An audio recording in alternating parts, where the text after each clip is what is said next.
Good morning to you all. It's Sam from Trade to Prosper, and it's Friday, the 28th of October. It's actually not morning, it's 12 p.m. Uh-huh. All right, I just got up. That's why I probably think it's morning. Had a late night. Fantom. Let's look at Fantom. Fantom was a big thing, if you recall, in the bull market, and it did real well from what I understood, from where it came from. So if you look at that, it did what did it do from that bottom to the top? It did, geez, 21, yeah, 21,000 or 83%.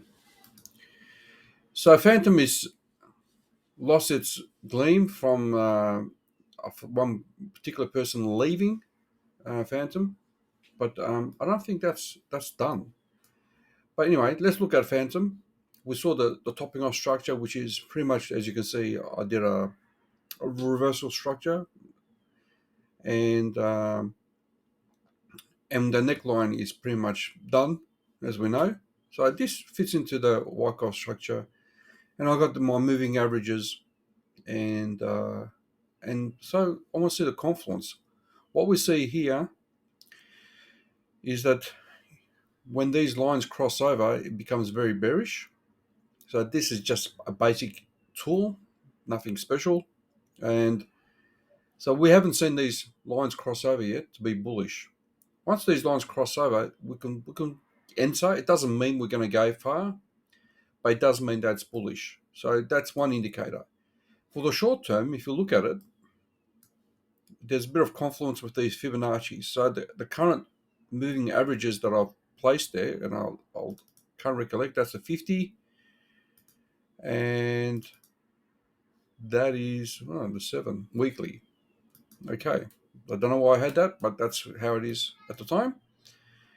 And you can see these guys are pretty much acting as a resistance. And it must have been resistance some other point as well. Anyway, um, there are more moving areas that we can add, but I'm just looking at this mesh, and you can see when they do cross, they do go a fair bit. And this is coming to a squeeze at the end of the day. This structure is very. I discussed this structure a lot, many times. It's not a bullish structure for me. It's an accumulation structure, but I don't see it as a bullish structure. So for the short term, you can trade the range. If it breaks this, you can see what the next Fibonacci level is going to be, resistance. What's going for it is these two moving averages. Let's see. What's that one? That's the 20 on daily. And I think that will be the 10. Yep. So the fact that they're about to cross over and they act, so what we've done is we've broken above them. So they were acting as resistance all the way down. So that was our downtrend. This is the 8 hour, and they were acting as resistance, and now this is going to be acting as support. We've got that Fibonacci. So we get at least, so it's broken above, it's pulled back, and I'm pretty confident that this is not a bad idea to buy.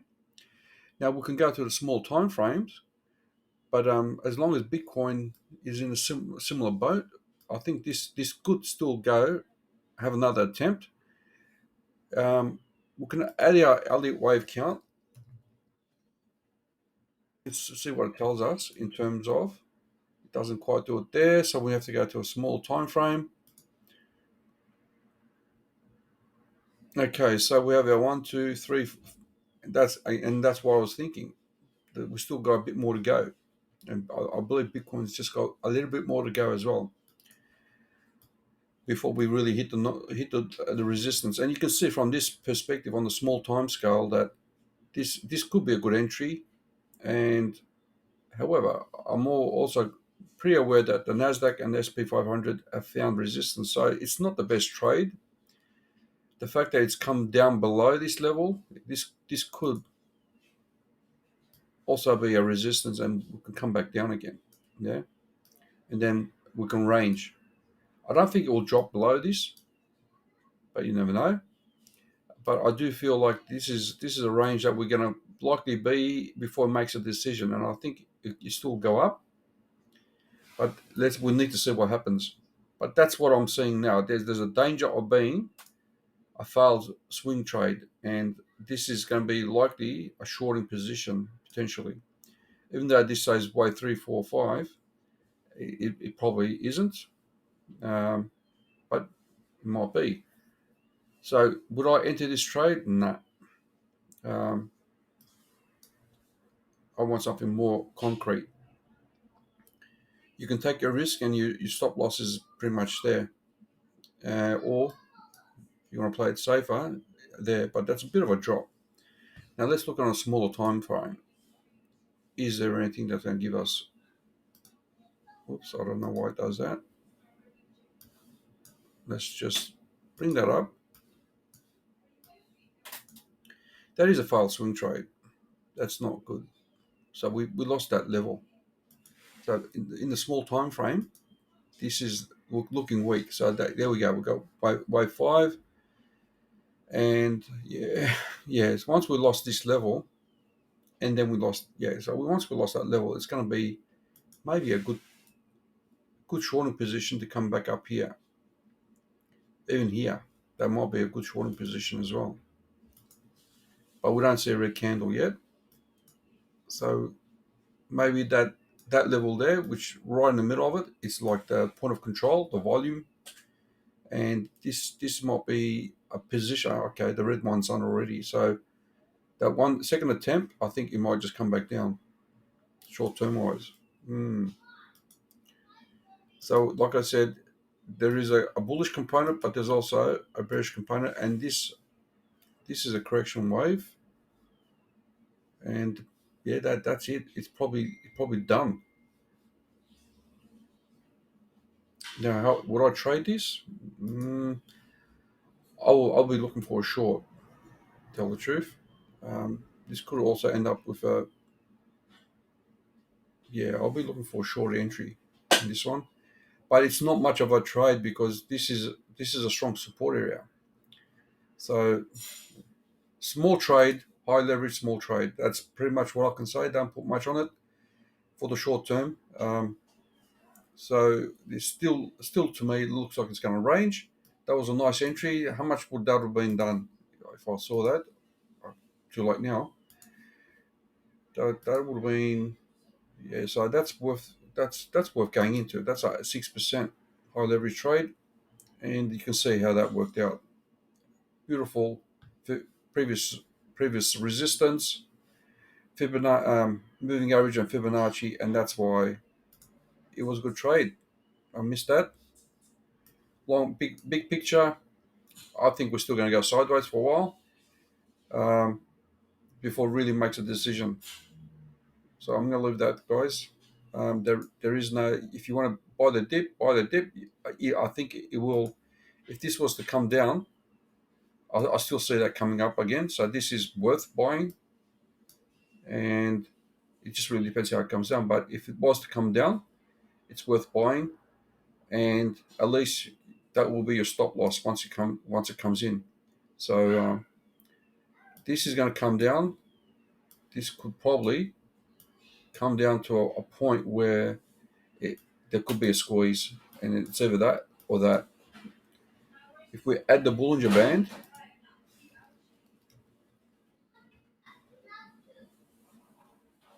a Bollinger Band, I got a Bollinger Band that's got 3 variations to it. So it's a bit more, or deviation, sorry, is the word. Third deviation is really extreme, so that was the case. So if you look at this one here, we were at that third deviation, and therefore we got the resistance. When the third deviation is overextended usually, and you can see all across the second deviation and some of third. And what you can see is this. There was a squeeze, and this. So these are widening. So after that, once it starts widening, it's volatility. So this is not going to help us, but it just shows us that where's the mean? Let me just get the mean. Where is the mean? Mean.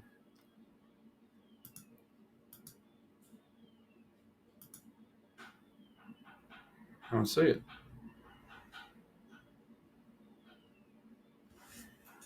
Oh, that's a bit weird. Should see it.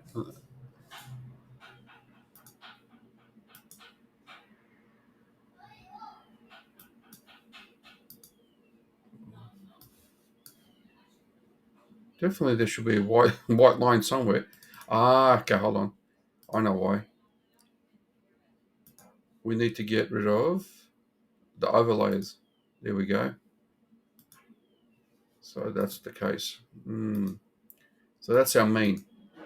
If we drop that mean, it's going to go drop down more. So the middle of this is a good way of measuring support and resistance. So this white one, and obviously we've got the 10 moving average as well. So they've almost come together. So if we drop so if we drop this Fibonacci level, that's pretty much, it's going to come back down and retest. So we might look for the either this level or here. We might look for a support bounce. So it's a strong support level. So it's not worth trading at this point. You can take your chances for it needs to break that level. So if we go into a 4 hour, we can see this even more so. This is a range of support, and that's where it's finding it. So in the small time frame, I'll get rid of this for now. The structure, we'll go with the structure for a small time frame, and that's pretty much going to be resistance. So if we break above it, and we might just look for something like that. Let's see how we go. We might just do a formation of some sort. We'll keep an eye on it, but at the moment, I'm looking at this middle range as a resistance. There was a lot of work here done, and it dropped it. So now this is going to be resistance, and it could just come back down, and then we'll see if it goes up and down. It's not a nice shape to trade. I can't see anything worth it. We'll keep this line there. If it breaks above it and it breaks this level, then if it goes above, then it's worth it, because then you can do that. So stay tuned for that. On the daily, there is nothing much we can talk about. It's just sideways. But if it breaks above this, then guys, that's definitely going to be bullish. If it breaks above it and breaks this level, there's a blue sign. Even that I think will start breaking away. It could still come back down. It could be an area of a fake out. So it's a hard range. If you're a Fantom interest hodler, buy the dips. If you're a trader, it's a hard one, I've got to say. And I'm going to leave it at that, guys. I can't really add much value to it because there's so much resistance in many areas on this bottom line. That's why side trading or range trading is difficult, because there's too many layers, especially on this one. But anyway, small trades, high leverage is probably the ones that you can gain with small risks. So I'm going to leave it at that. Talk to you soon. Cheers.